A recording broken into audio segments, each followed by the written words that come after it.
just telling you, this is a hard one for me. Amen? All right, let's look at this. Philippians chapter 1.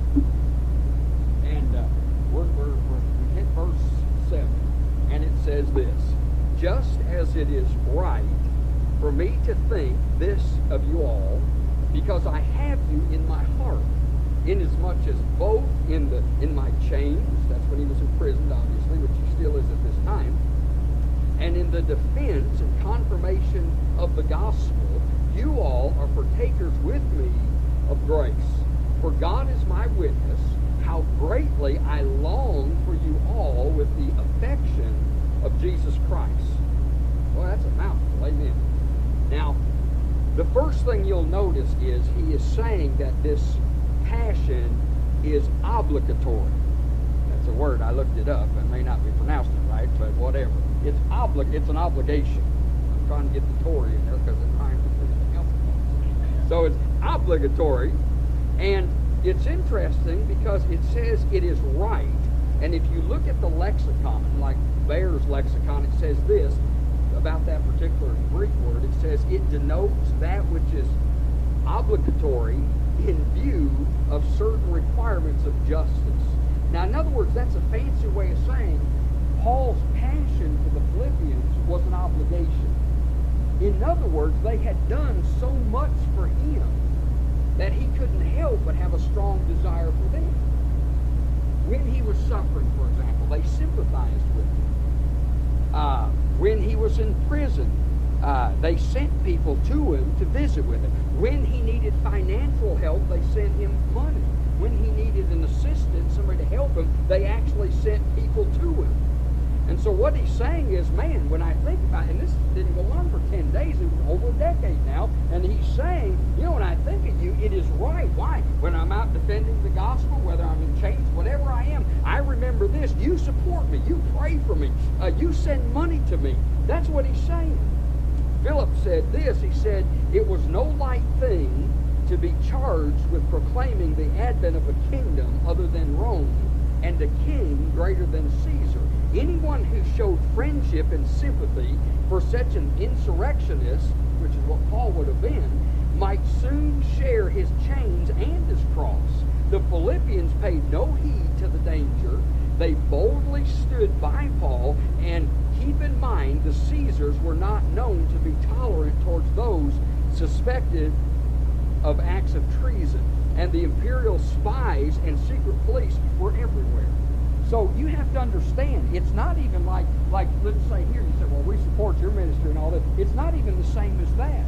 It would be like if you came here and heard me preach, but coming meant you could lose your very life. It meant that you supported this ministry. I don't mean a baby tithe. I mean, even though you may not eat through the week. I mean, these were people who were suffering and persecuted. They didn't know anything about the tithe as we think of the tithe. Man, we're talking about sacrificial giving. Not only their money, their time, and everything else. And so what Paul is saying is, man, when I think of it, it's right. It's an obligation. It's obligatory for me to think this way, to have passion for him. And when you think about it, you say, well, that's not the highest love. Well, it may not be, but doesn't it work that way with us? Is your heart really warm towards people that don't do anything for you? Well, you might be so spiritual you are, but Paul wasn't that spiritual. I'm not either. People who spend time with me, people who pray for me, people who do that, they mean more to me than people I won't see but every day.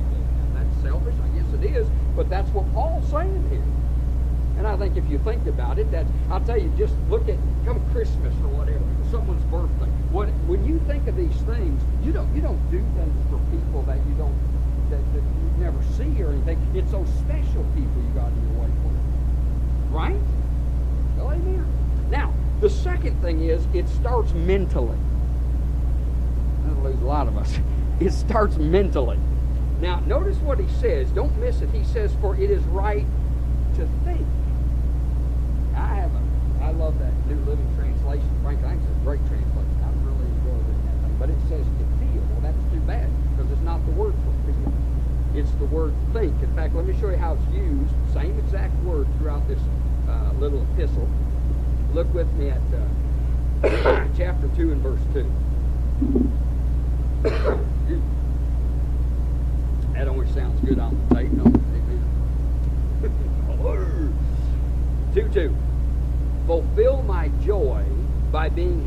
like-minded. See, like-minded. In verse 5, let this mind be in you. In chapter 3 and verse 15, it says, therefore, let us, as many as are mature, have this mind. In verse 19, it talks about whose end is destruction, whose God is their belly, whose glory is their shame, who set their mind on earthly things. In chapter 4 and verse 2, he implores these two ladies to be of the same mind. In verse 8, he says, finally, my brethren, think or meditate on these things. So what I'm telling you is, all through here, that particular word is to think. It's a mental word. Now, that's important because even though passion is a deep emotion, it doesn't come from emotions. See, this is what's wrong with a lot of people. A lot of people want to be passionate people, but they're dead at 4 o'clock. And the reason they're dead is they think they're going to come to a service like this, for example, and whoop it up and make themselves all excited. That's your emotions don't get your emotions excited. I want you to understand that. It's your mind that fires up your emotions.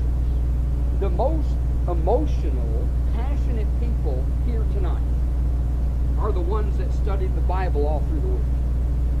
Those of you that really had a quiet time and really meditate on the Word of God, you are passionate. Just like me. When I preach, I'm passionate. I don't say to myself, oh, I better be passionate tonight. And sometimes people get angry because it gets so loud and all this. Well, I can't help it. I don't sit here and think, okay, here you yell. And here you... I don't do stuff like that. Amen.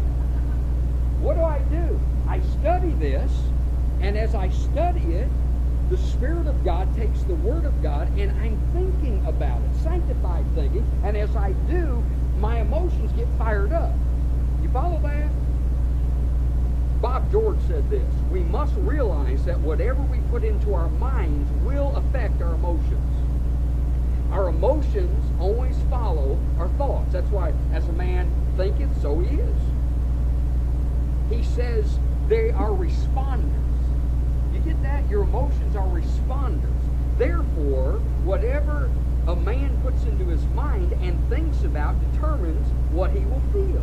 And that's why the Bible is continually appealing to our minds, not to our emotions. Did you know that? Very seldom does the Bible. You know why? You can't make yourself feel a certain way. You can make yourself think, but not feel. Philippians 4:8, for example. Think about such things. Man is free to put whatever he wants into his mind. His emotions will respond accordingly. Therefore, it's absolutely critical that we think thoughts that are truly true rather than thoughts that are in error. Romans 12:2. Be not conformed to this world, but be transformed by the renewing of your mind. Your mind. And if you're not a passionate person, you're not a thinking person. Don't kid yourself. You cannot think biblical thoughts, think about God, and in this case, thinking about one another without having emotion. You know, we're not so emotional about each other. We don't think about each other. Right? How many times do we never even think about each other until we come back and meet again? That's too bad, isn't it? You know, Paul didn't feel this way off nothing. He felt this way because he kept thinking about those. He kept thinking about that love offering. He kept thinking about them sending Epaphroditus. He kept thinking about their prayer life. He thought about it. And the more he thought about it, the more excited he became. Isn't that great? I told you, the mind is weird. Remember that Phineas Gage? This guy was 25 years old. Now, this goes back to like September 13th, 1848.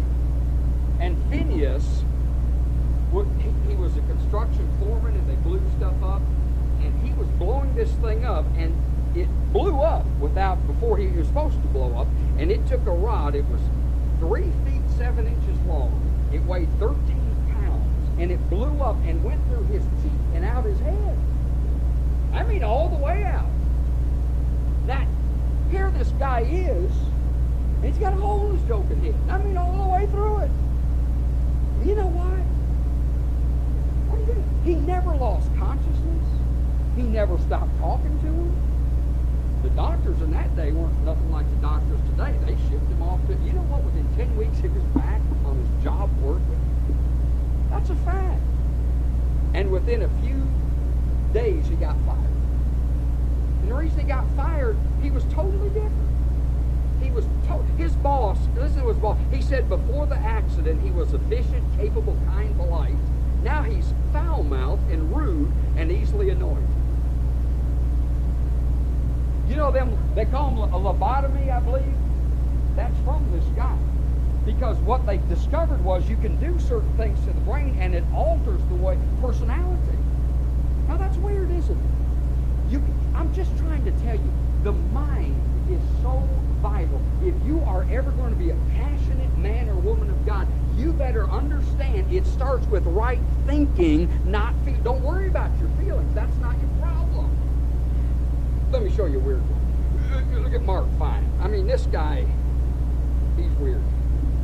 Mark 5. Now, this poor guy is deranged. I mean, here's a guy living among the tombs. That's not normal, amen?